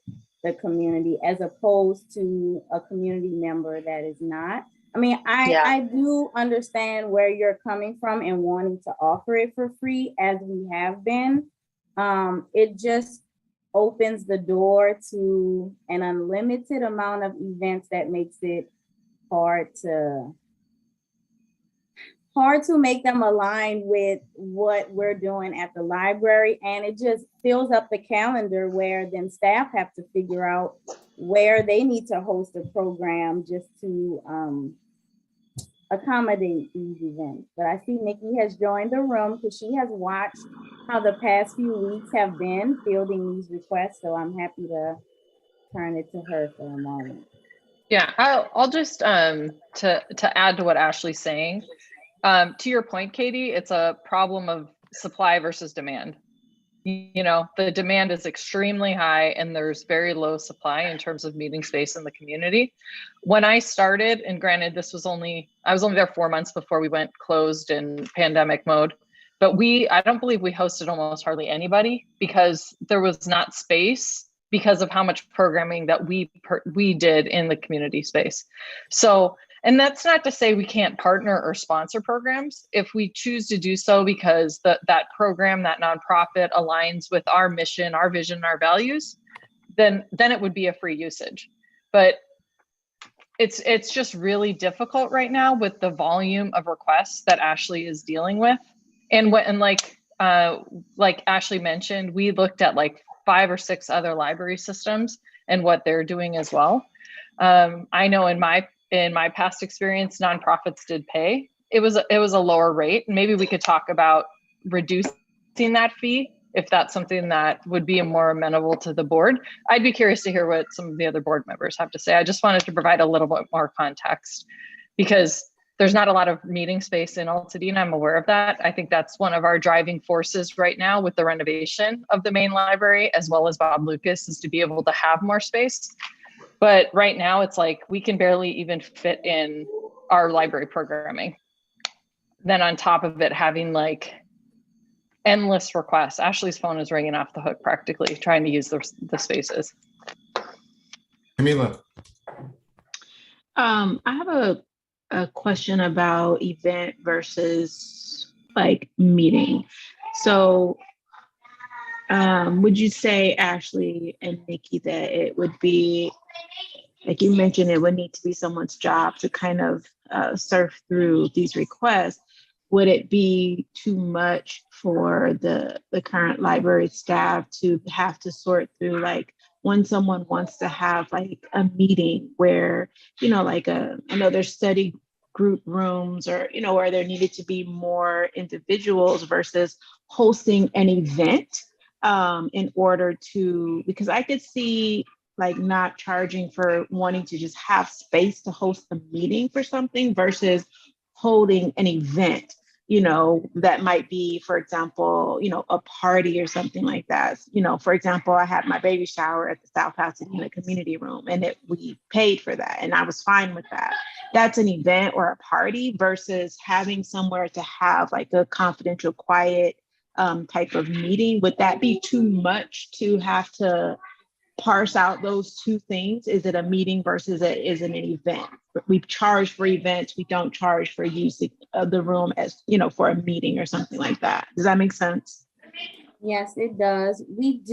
We're not charging for the use of the small meeting room. So if someone, thank you mentioned an individual, if an individual wanted a quiet study space or it was a small group that needed to meet, that is available. That one is just only available on a first come, first serve basis. In terms of the meeting room, one of the reasons why I know that libraries do charge for even larger meetings and or events is because the bigger the meeting or event that would obviously not be able to work inside the small meeting room means that also requires staff time. So it's the staff that's setting up the room for these bigger meetings. It's the staff that's sometimes running the tech and the PowerPoint. I mean, it's fine for us to do it and we've been doing it, but the more events there are to meet the demand of the room, then again, it almost becomes staff's job to kind of facilitate these events when they want tech assistance as well as multiple setup situations happening in the room. Yeah, I totally get that. It's the same with park spaces, like they're free for anybody to use, but if you want to reserve like dedicated space to use for a meeting or an event, you do have to pay for that. And part of that they explain to you is related to staff time and having actually staff on site to be responsive, answer questions, for that. So that makes sense to me. I just, coming back to the question of, is it possible or even desirable to separate, event versus a group wanting to meet that needs a bigger or larger space? I I guess for me, and I'm open to other opinions about it because this may just be my opinion, not something we have to move forward as. But some of the meetings, I don't want to use a specific group as an example. I'm trying not to, but like sometimes these groups are not even in Altadena. They're from Los Angeles. They're from wherever, and they're traveling all the way to Altadena because the space was free. So it's almost like these groups are meeting and using our space, conflicting with library programs and other uses of the room, and they're not even from our city, you know. So it's one of those things where if we start to separate meetings versus events, we'd have to add other separators in there as well, because then it's the other cities. It's sometimes the groups not really aligning with something we want to host or have at the library. Because even though we state that we don't endorse certain groups that meet in our space, the appearance of it can sometimes show support, if I can put it like that. So, I mean, I'm not opposed to it. I guess my point is just that we have to add more limitations to that as well for me to feel comfortable, because a lot of the usage has been from outside cities that are just bypassing their own city to use our free space. Could you provide us context as far as just the number of nonprofit, for-profit meetings or requests you get on an annual basis? So I'm just kind of curious on how many you requested and how many you actually are granted and they actually proceed. What's the kind of volume? You know, I'm not going to hold you to a specific number, but just kind of 100, 150. What's the number? I would say let's just go over a month's time, maybe. I'd say I get maybe 30 plus ish. And again, it's been increasing per month. Like the more in-person has returned, we haven't dealt with this for months and months. I haven't even been here for months and months, but it's growing. Like once we in March started having our in-person programs back again, slowly but surely, it went from 10 a month to 20 a month to 30 a month. So it's growing and growing. And then of the ones that I actually say yes to, because sometimes they want us to do things outside of our operating hours. So I might say no to that. They want to have alcohol and things, and I might have to say no because of that. So out of the 30, let's just say I might go ahead and book 10 to 15-ish per month. I see. And how and a sense between for-profit and nonprofit? I would say definitely more for-profit than nonprofit has requested. Not as much nonprofit, because I really try to work with the nonprofits more, because usually what they're doing and what they're hosting aligns with ALD's mission and values, and it makes sense. Sometimes it turns into a partnership. A lot of the for-profit stuff is just their own personal meetings or events that they're trying to host, which has made it easier to say no, because sometimes they're outside of our guidelines and I have to say no.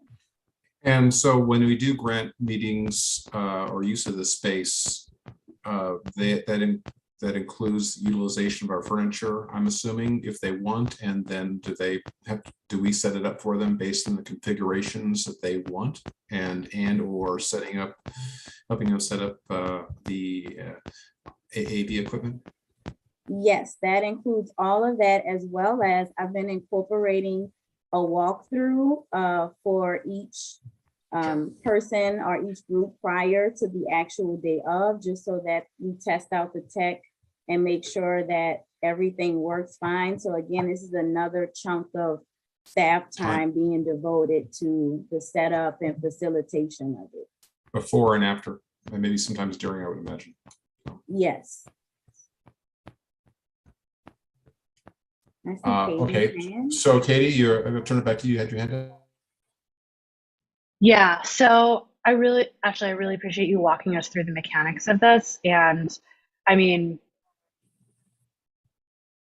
I'm looking at the part of the policy that kind of lays out the tiers of priority, right? That like ALD stuff is first, Friends and Foundation is second, and then everybody's kind of lumped together into third. And I think that's where I'm running up against this. It feels to me like there should be a third tier that's like Altadena-based organizations, nonprofits, groups that align with the values of the district. Like if there's a group of people who want to get together to figure out how to register voters or, you know, what, amazing. They should pay nothing. That's great, whether or not they're partnering with the library. If somebody wants to rent the community room and it's taking staff time and resources and district time and resources so they can like sell whatever kind of, they should be paying $200 an hour. Like let's rate. Yeah, I think we should use, you know, money as a sort of disincentive in some ways for groups that just are using, or individuals who are using this because it's cheaper than, you know, renting space at WeWork or wherever else it is. Like if you're running a for-profit situation, you need to work that into your deal. And I get it, like overhead's expensive, that's the world. But I feel like if we could maybe, if there was a way to kind of re-tier those stages, I also think that there's a big difference, right, between like a small grassroots local organization that's trying to figure out their situation versus like a large established nonprofit, right? So I don't know, I'm not trying to like rewrite your whole policy.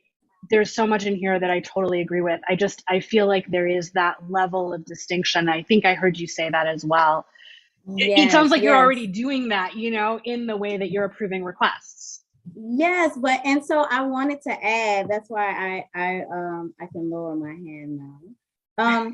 So I wanted to add, see, what gets tricky, and again, trying not to use specific examples, but you have some members of the community that might fall or belong to a nonprofit group, but what they're trying to do in the space, get the lines have blurred and it may become a for-profit thing because it's something they're doing, but they may, and I hate to use the word use like they're trying to get over, that's not what I mean, but they may remind us that they belong to one of these nonprofit groups, and then we get kind of stuck in this gray area of, yes, they belong to the group, but what you're doing in there is actually not, it has nothing to do with the group you belong to.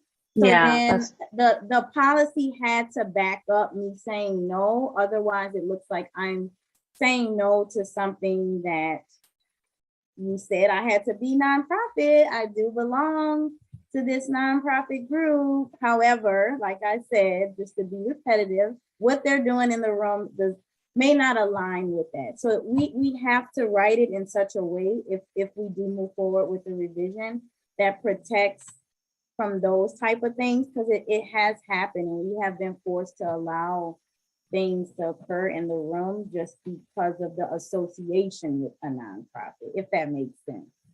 That's not cool either. It's not. Yeah, that's a huge problem. Mm-hmm. Yeah, Ashley, I want to make sure that whatever. I'm sorry, Yeah, go ahead. sorry, go ahead. No. I was saying, Ashley, so based on the conversation you're hearing, it's not even the dollar amounts really kind of really being discussed. It's more of just that additional tier. And I understand what you said. I can see people gaming it all the time.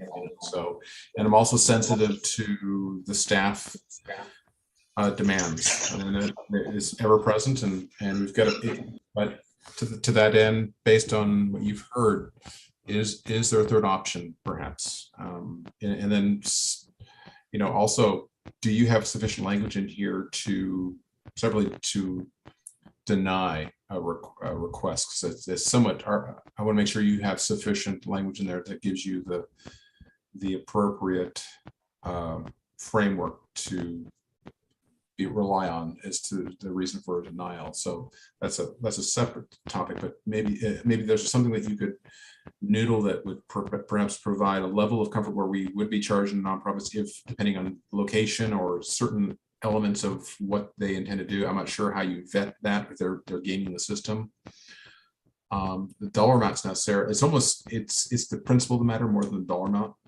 It may deter it a little bit, but even with it should be cost recover anyway. But politically being politically correct. But is there some other tier you could think of? And if you can't, it's fine too. Maybe not, I'm just putting you on the spot, but there's a little bit of hesitancy from some of my colleagues to move forward as currently written. I think Again, I can give it some more thought.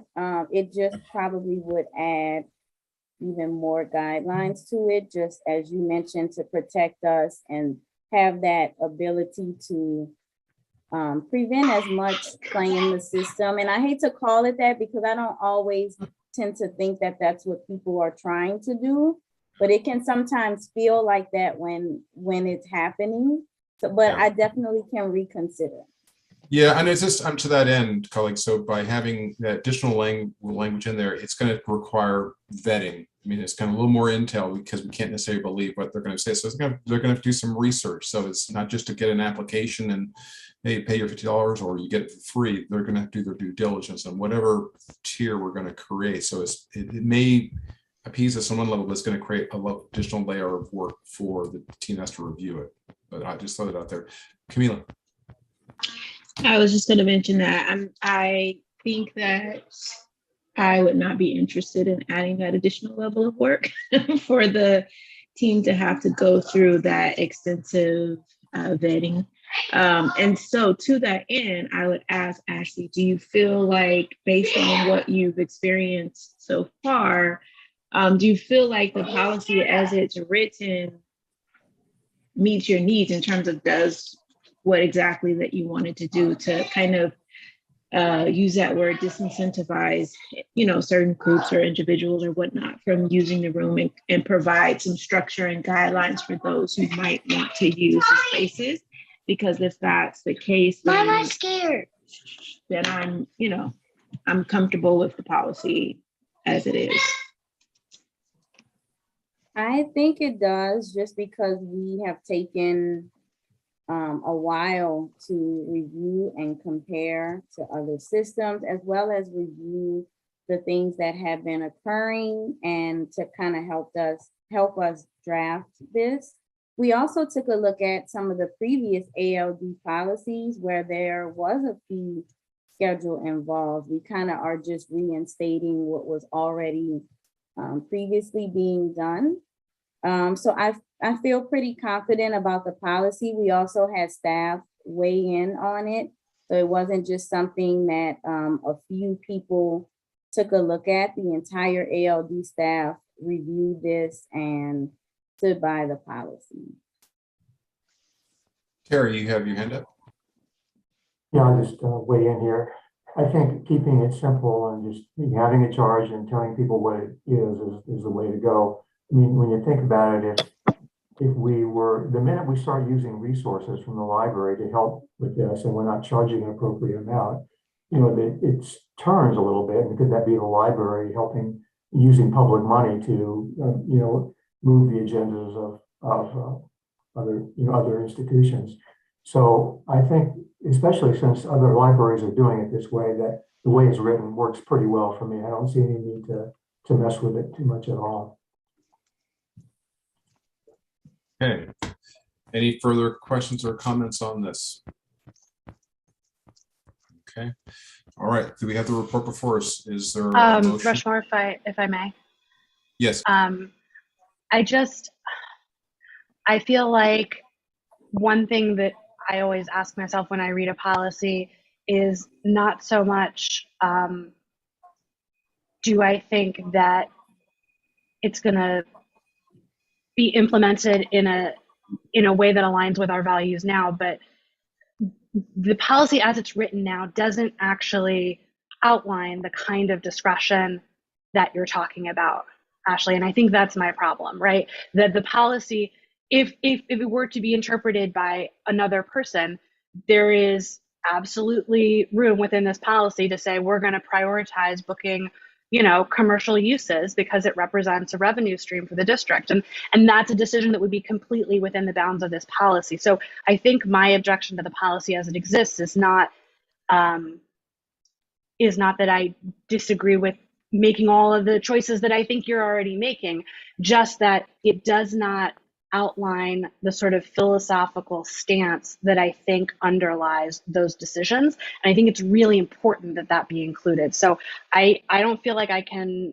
be a yes vote for this as it currently stands, but I am enthusiastically in favor of what you're actually doing. So I hope that distinction is clear, that I think that your actual implementation of the sense of this policy, 100% agree with.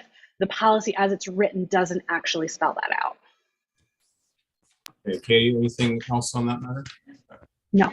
That makes Okay. sense. Okay, so we do have a matter before us. I've not heard any other introductory motions. So is there a motion to approve the policies as currently published in the agenda?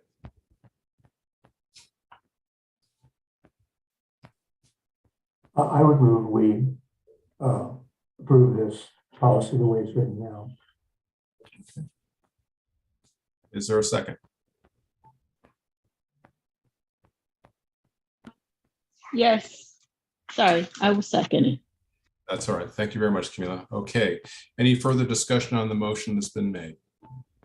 Okay, seeing none, we'll take the matter to a vote. Trustee Andrews? Aye. Trustee Clark? No, for the reasons I've outlined. Understood.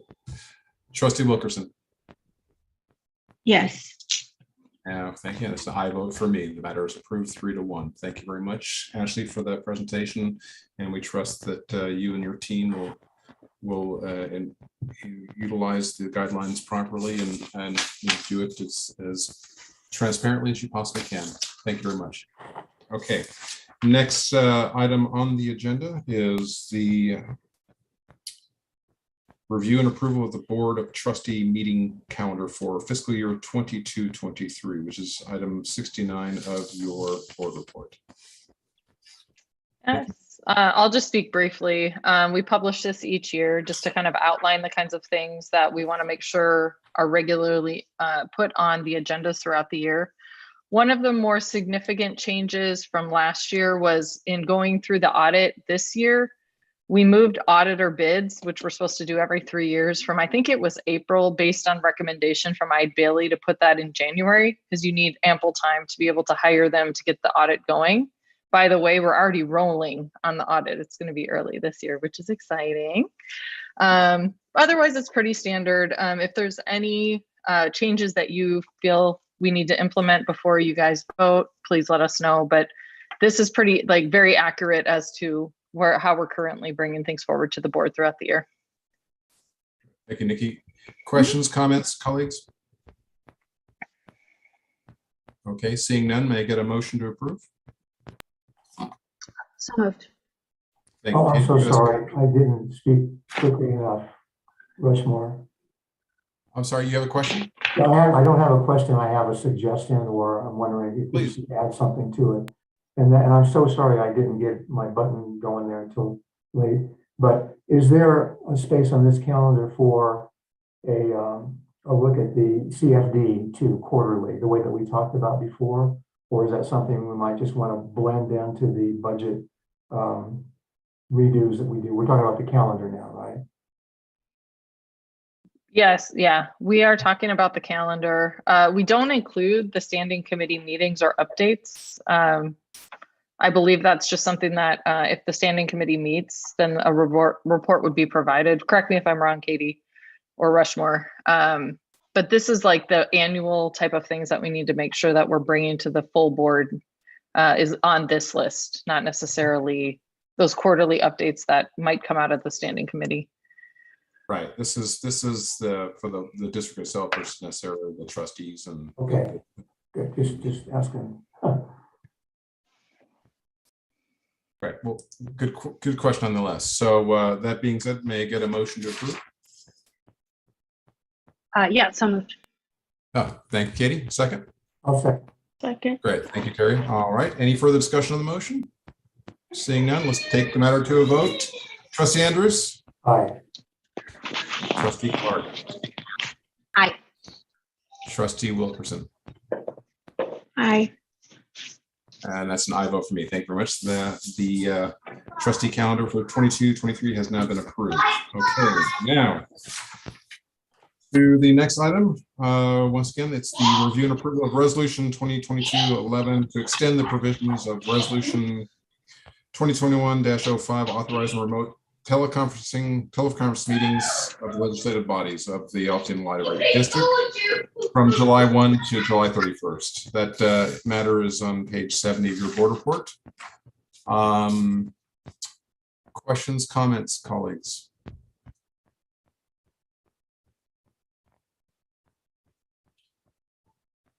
Seeing none, we discussed this at the last meeting. It appears that most organizations are now meeting in person. So the thought was that we would just potentially discuss this matter if there is a desire to proceed with meeting in person versus continue to do so on a remote basis. Any thoughts to that end? So, Rushmore, you've got that topic on the table then about whether we want to start meeting. Well, the matter is the actual authority to continue to teleconference. So the question is that do we want to continue to do so? Do you want to continue to telecommute? I mean, or just do things remotely, or do you at some point, it appear that most organizations, government bodies are now meeting in person. I think we were probably one of the last few that are not. So, are there thoughts that at some point we need to start meeting in public again? Well, I'll add this if I may about that, and that I had expressed some trepidation doing that because I had an immunocompromised person in my house, and I want to make sure I wasn't bringing home anything. That is waning, so that is not an issue for me anymore. So in the past, I sort of felt that explanation was one of the things that had us renewing this resolution each time. So for me, that's not an issue anymore. Just want to let you know. So Terry, you would be amenable to meeting in person then? Yes, I would. All right. All right. Thoughts, Katie or Camila?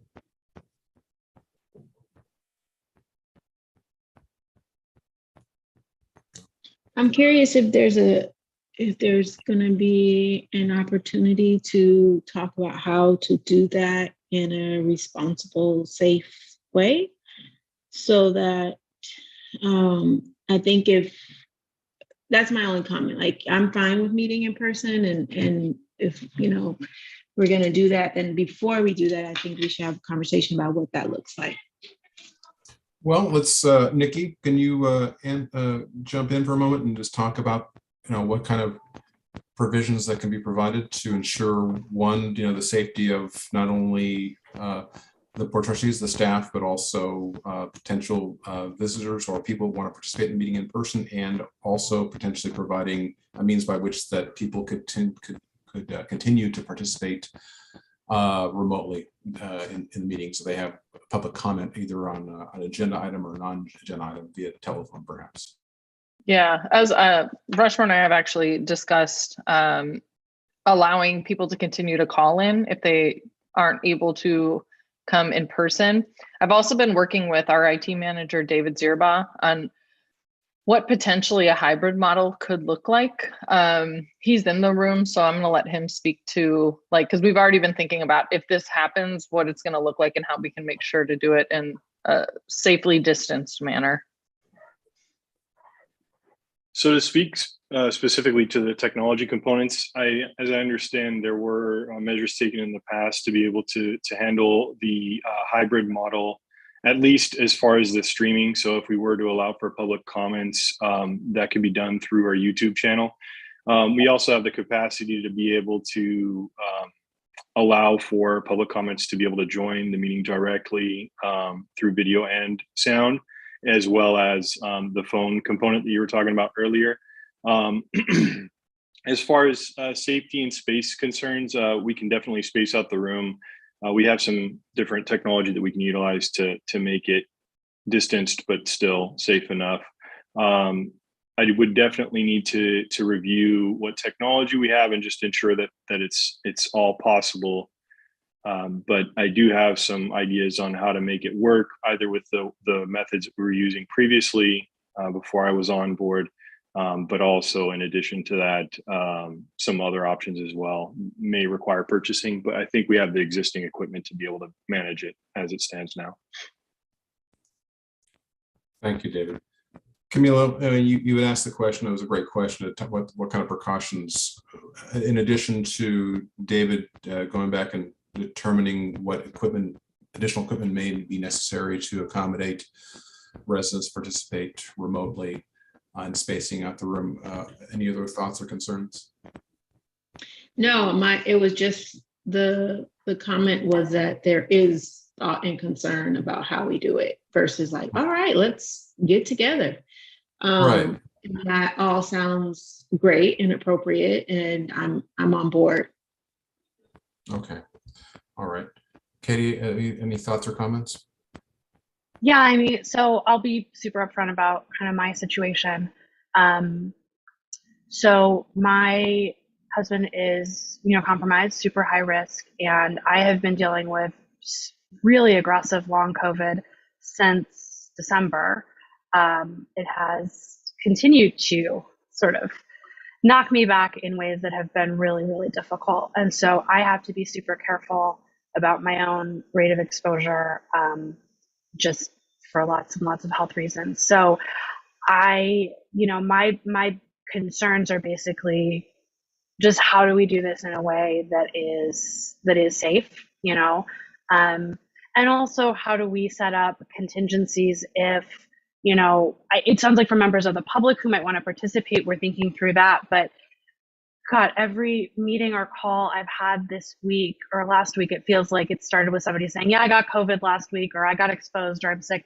Like, people are still getting sick and infected a lot. And if we have an in-person only scenario and one of us is exposed, like, to what extent do we have the mechanism for that person to call in via Zoom? And this is just, I don't know, based on like what the Brown Act rules are and teleconferencing rules. So like, is it an either or where, you have to make your house a public place and you have to post a meeting notice outside? Like there are all kind of rules that used to exist for folks who wanted to teleconference in. So I guess my question is like, I would just feel a whole lot more comfortable with more specifics.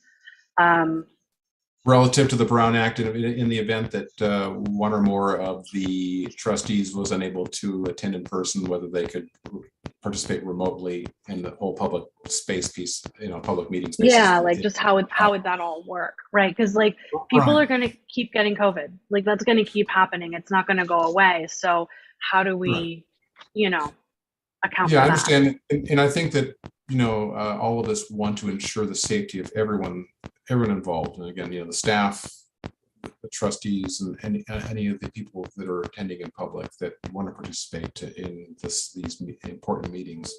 And just at the same time, I think we've got to, at some point we owe it to the citizens of Aldena that we do meet in person. Again, most entities are meeting in person now, and we want to be respectful of everyone's health at the same times. But it seems like at some point we're going to have to do this, and if there's additional questions that need to be answered, I'd like to make sure that we get all those questions out there to the greatest extent possible. So before asking Nikki some questions, I see Camilla, you have your hand back up. Please, your thoughts. I was going to suggest that we have and I don't know if you already have it, Nikki and staff, but like a written, like an action plan, like this is how we're going to proceed with, meetings in person, so that it is so that it's clear and it is specific and it covers all of the contingencies that we can knowingly cover. Like, you know, if this happens, you know, you can stay home and still participate. Like we, you know, do we need to research, you know, the law, of the act or whatever to find out if that is possible, you know, or even if, for example, you know, let's pass this resolution and have them both exist at the same time. Like we can have teleconference meetings and also meet in person. I don't know if that's possible, but I think it would be helpful to just specifically lay it out so that it's clear and it is specific. Yeah, I see, David, you have your hand up. Did you want to respond to that?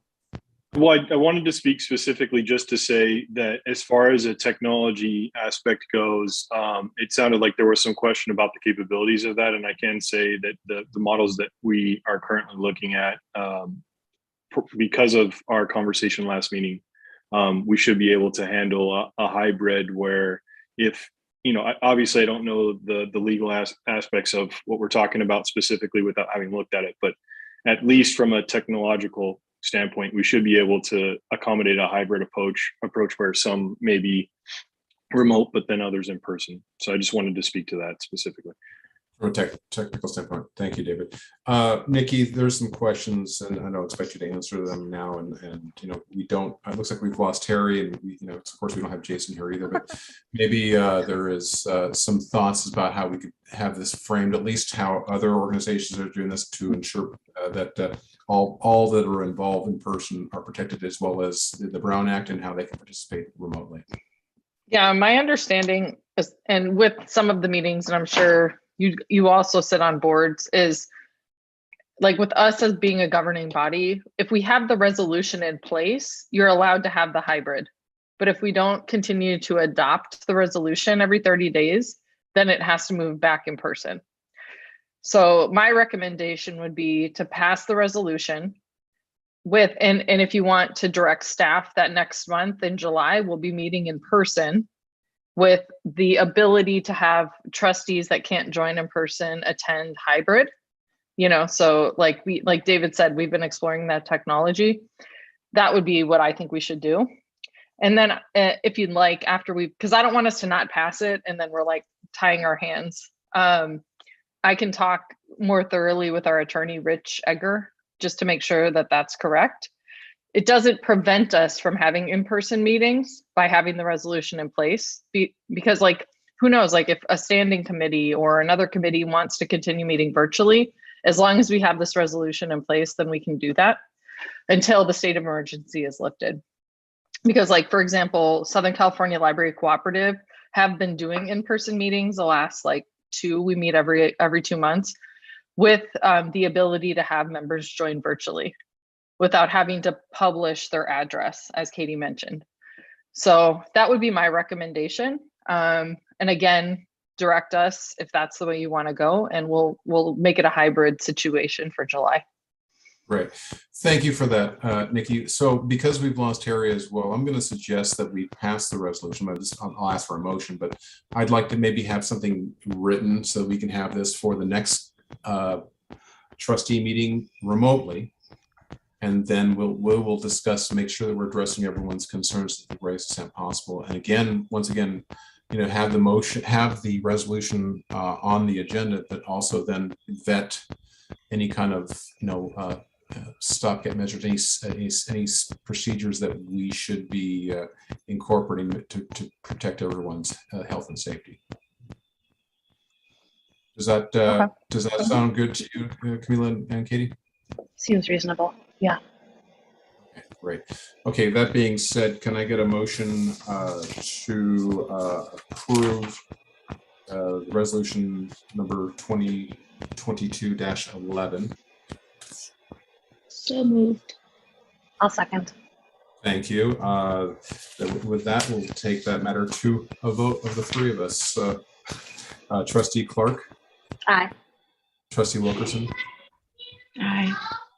And I vote for me. The resolution is adopted with the instruction, which is not, well, this wasn't part of the vote, but then we're asking Nikki to come back at the subsequent meeting with a written set of procedures that will outline ensuring protecting the safety of of all that are concerned, as well as affording people the opportunity to participate remotely, that being either constituents, staff, or board members.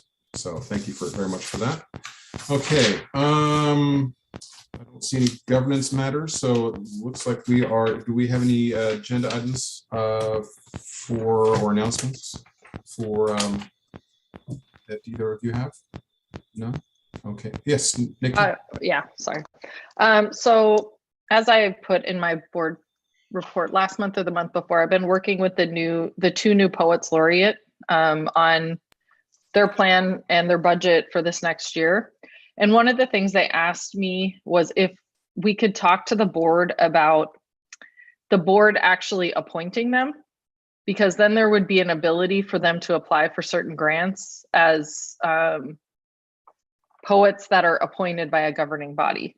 You know, like the past poets have always assisted with the selection process, but if we run it through the board, I believe it's more official, and we could potentially try to get some grant money for them to carry out that program.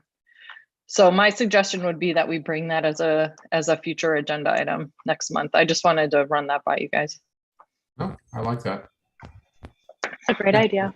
Yeah, it should be something that we probably put on our annual calendar too, because we name Poets Laureate every year. That's great. Absolutely. Okay. Great idea. I just didn't want it to come out of the clear blue sky. Yeah, exactly. Thank you for that. Okay. Any other matters for next month's agenda? No. Okay. Seeing none. All right. So we get a motion to adjourn. Oh, move to adjourn. Oh, thank you. Can I get a second? Great. Yep. Second it. Yeah. Great. Thank you very much. All right. No further discussion. We are going to adjourn. It is now 7:08. Thank you very much to the staff for your participation in getting all the documents together and hanging around for the late evening. And thank you very much, trustees. Have a great evening, and we'll see you next month. Okay. Take care. Thank you. Bye. And Terry says sorry. Okay. Bye. Poor Terry.